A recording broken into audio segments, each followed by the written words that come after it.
Peace Media Lab mempersembahkan video seri memahami konflik. Bagaimana konflik kekerasan terjadi?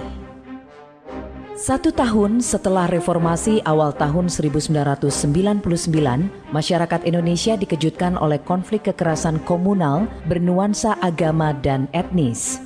Konflik-konflik ini sangat mengerikan.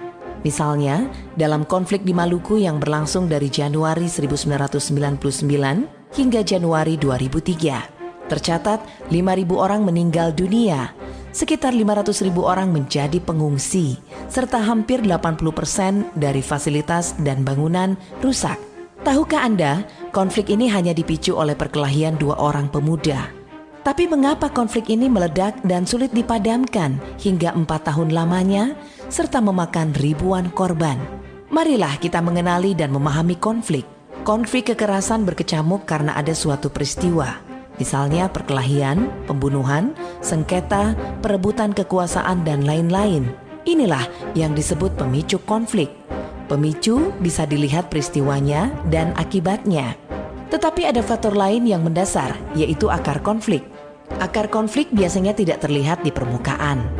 Akar konflik ini bisa berupa ketidakadilan, diskriminasi, korupsi, dan lain-lain. Selama akar ini masih ada, maka konflik sulit dihilangkan. Akar konflik ini seperti ranting-ranting pohon yang kering. Jika ada pemicu, maka dengan mudah terbakar. Ketika ranting mulai terbakar, maka apinya bisa merembet karena ditiup angin, hingga terjadi kebakaran hutan yang luas. Angin inilah yang disebut akselerator konflik.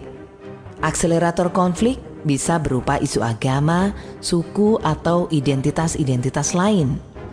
3 hal di atas disebut faktor konflik. Selain faktor konflik, suatu konflik berlangsung karena ada aktor. Siapakah mereka? Provokator, yaitu aktor-aktor utama yang terlibat dalam konflik. Aktor ini kadangkala memiliki logika yang abnormal. Logika yang abnormal ini biasa disebarkan dalam bentuk informasi yang distortif. Informasi yang bias ini nantinya mempengaruhi kelompok kedua, yaitu kelompok rentan. Mereka tidak terlibat langsung konflik, tapi akhirnya terpengaruh dan ikut terlibat dalam konflik.